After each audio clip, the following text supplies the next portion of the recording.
Menteri Luar Negeri Iran Said Abbas Araghchi memperingatkan konsekuensi berbahaya dari tindakan provokatif Amerika Serikat di Teluk Persia dan Selat Hormuz.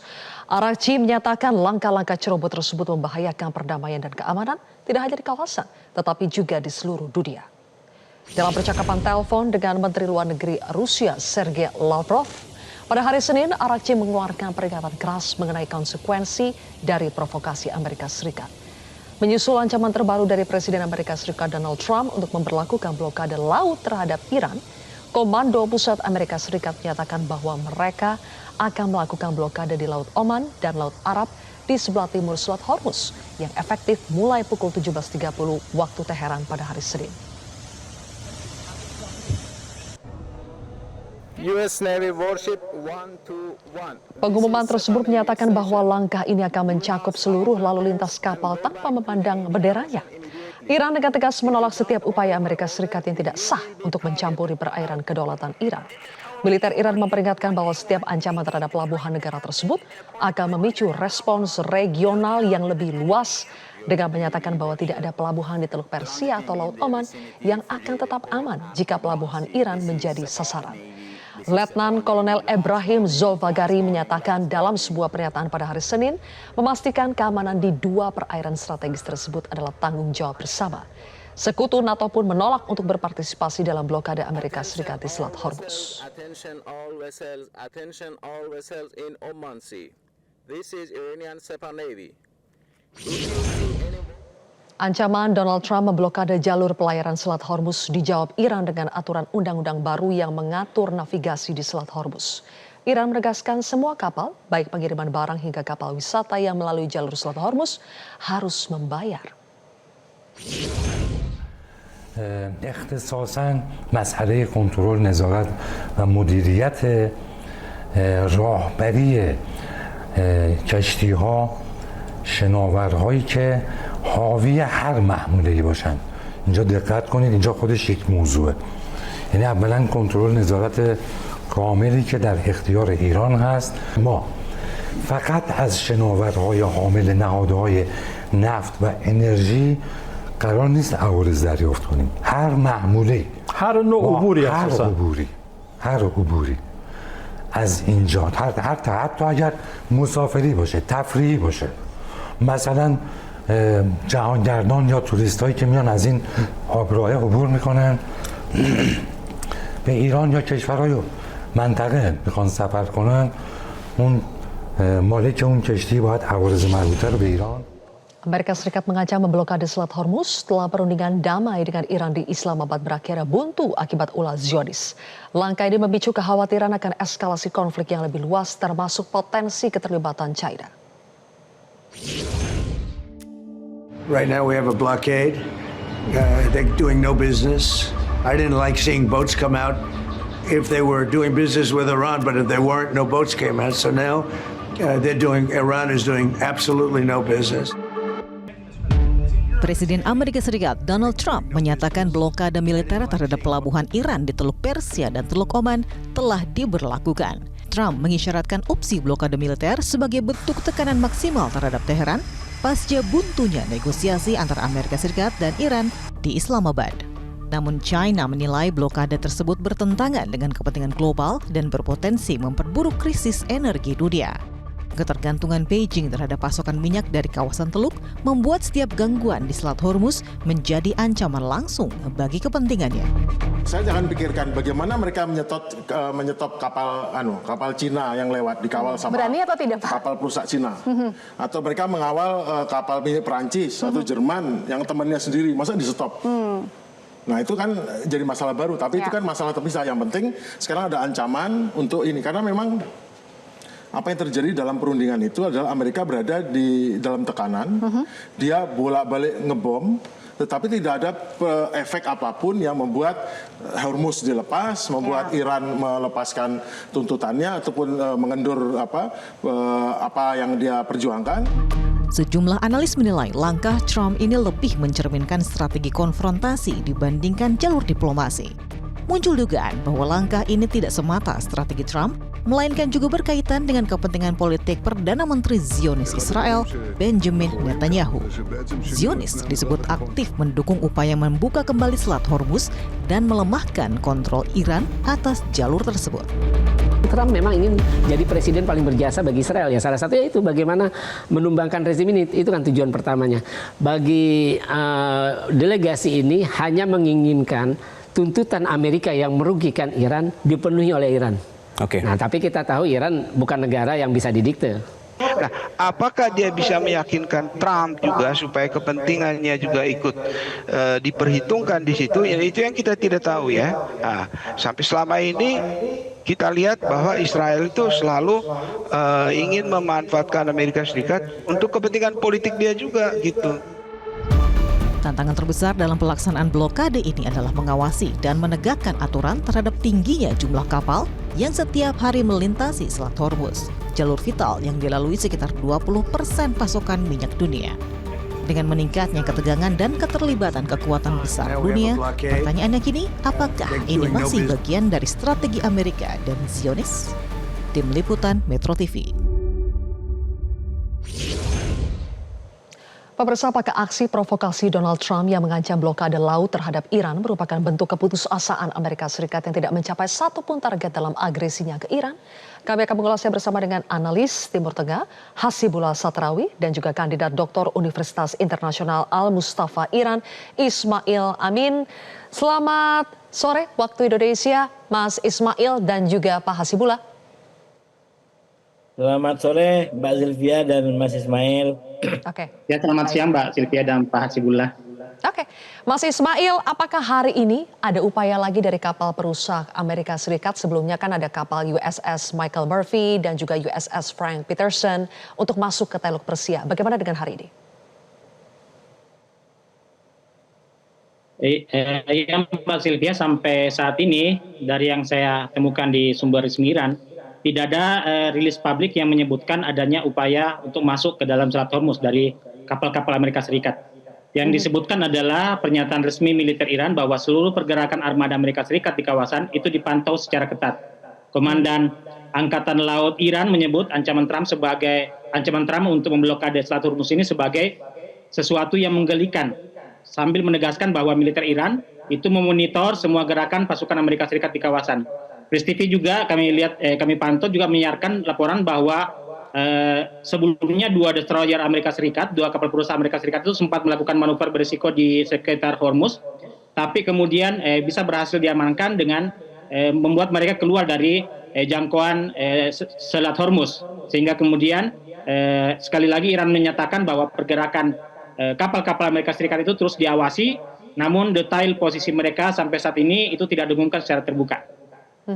Baik, kalau Mas Hasibullah menilainya sebetulnya aksi provokasi dari Donald Trump ini untuk menutup jalur pelayaran dari dan ke Selat Hormuz itu adalah strategi baru setelah gencatan senjata maupun perundingan di Islamabad itu gagal, atau ini adalah bentuk keputusasaan dari Donald Trump? Ya, terima kasih Mbak Zilvia. Saya terus terang kemarin di salah satu podcast menyampaikan saya menunggu pemberlakuan serangan atau langkah baru Amerika ini, dan setelah kita ikutin kurang lebih mendekati 12 jam dari pemberlakuan blokade atas blokade ini, menurut saya ada beberapa yang bisa kita konklusikan. Saya terus terang kemarin menunggu karena sempat disampaikan bahwa akan ada beberapa negara juga yang akan ikut dalam rencana ini. Jadi kita perlu lihat siapa aja yang ikut, apakah dari NATO ikut, apakah dari Timur Tengah ikut. Tapi kalau setelah hampir 12 jam dari kebijakan ini diberlakukan oleh Trump, oleh Amerika, saya bisa sampaikan beberapa hal. Yang pertama, ini justru menurut saya menunjukkan bahwa posisi Amerika semakin lemah ya. Kalau kita coba bandingkan dari awal sampai sekarang. Jadi ini masuk dalam satu bahasa menurut saya, bahasa ancaman, dan ancaman yang paling tinggi adalah ancaman neraka dan ancaman kiamat gitu ya. Sekarang ternyata ancaman neraka dan kiamat nggak berlaku bagi Iran.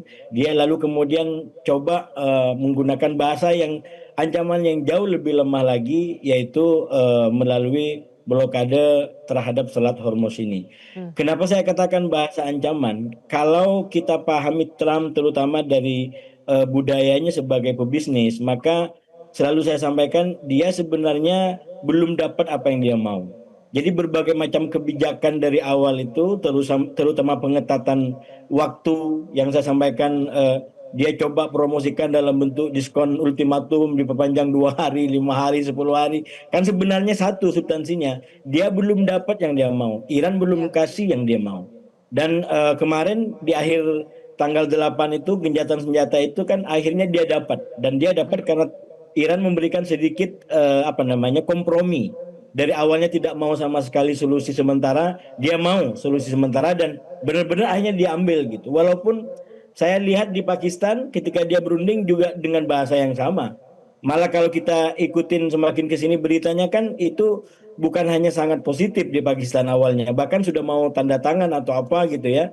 Tapi tiba-tiba ada telepon dan setelah itu menjadi negatif, dan itu sekali lagi saya menangkapnya sebagai cara orang menawar, cara pebisnis menawar untuk dapat barang yang dia mau dan kalau bisa dengan harga yang jauh lebih bersahabat. Nah, kalau kita pahami dalam konteks itu, maka sebenarnya kebijakan sekarang di Selat Hormuz itu adalah kebijakan cara dia menawar. Apalagi sekarang sudah mulai muncul dan menguat ya bahwa ini kemungkinan perundingan kedua akan kembali dilaksanakan ya dengan segala macam dukungan dari para pihak, bahkan disebutkan hari Kamis ini makin menguat infonya. Nah, kalau ini adalah benar, maka menurut saya semakin menunjukkan bahwa ini memang cara Trump untuk menawar segala sesuatunya, dan cara dia menawar menurut saya makin kesini makin kurang smart, makin kurang berwibawa. Dia ya bahkan dia ngancam pun ancamannya pun makin lemah. Dari awalnya dia bawa neraka, bawa kiamat gitu ya. Sekarang ternyata juga nggak bisa bawa itu lagi, jadi dia pakai Selat Hormuz. Itu secara umum. Nah, kalau di breakdown secara teknis di lapangan, kenapa saya katakan lebih lemah lagi? Satu, saya lihat negara-negara yang selama ini kritis tetap tidak berubah. Jadi peta yang mendukung tidak mendukung nggak berubah, malah makin banyak yang kritis sama dia. Misalkan yang terbaru dari Paus itu luar biasa kritikannya.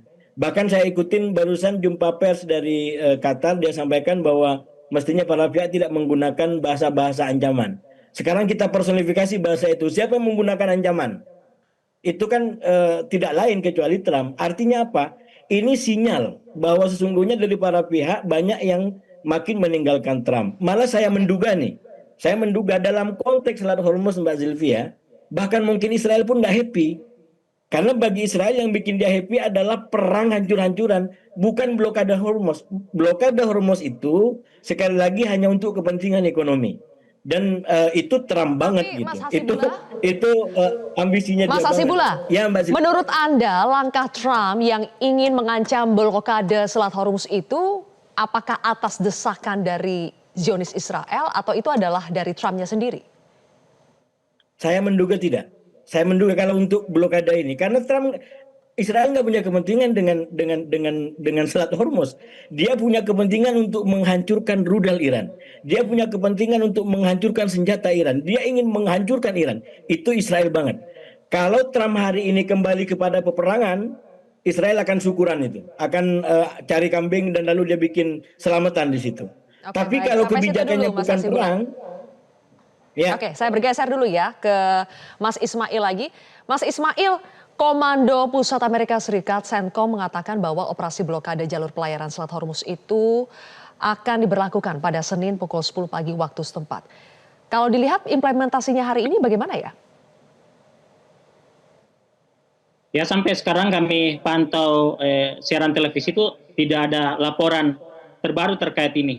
Jadi sehingga sejak awal memang sikap resmi Iran itu sangat tegas bahwa ancaman blokade maritim Amerika Serikat itu sebagai pelanggaran berat terhadap kedaulatan dan integritas teritorial Iran, sekaligus bertentangan dengan piagam PBB.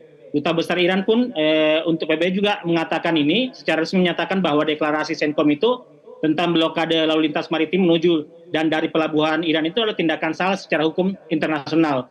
Pada saat yang sama, Tehran secara resmi mengatakan bahwa pihaknya itu tidak menutup pintu diplomasi, tetapi menegaskan bahwa perundingan bisa dilanjutkan bila berjalan di atas prinsip dan logika, bukan di bawah ancaman dan pemaksaan. Jadi sampai sekarang ketika disebutkan bahwa blokade diberlakukan mulai Senin pagi, itu kami tidak melihat laporan resmi dari Iran bahwa itu benar-benar terjadi. Sampai saat ini posisi Iran secara tegas menyebutkan bahwa angkatan laut Amerika Serikat atau kekuatan maritim Amerika Serikat itu tetap masih berada di bawah pantauan dan pengawasan angkatan laut Iran. Baik, bagaimana sebetulnya kekuatan militer terutama Angkatan Laut Iran dalam menjaga Selat Hormuz, dan rencananya Iran juga akan menerapkan aturan baru bagaimana mengatur lalu lintas kapal yang keluar masuk di Selat Hormuz, akan ada aturan dan juga tarif baru. Nanti kita akan bahas di segmen berikutnya pemirsa, tetaplah di Prime Time News.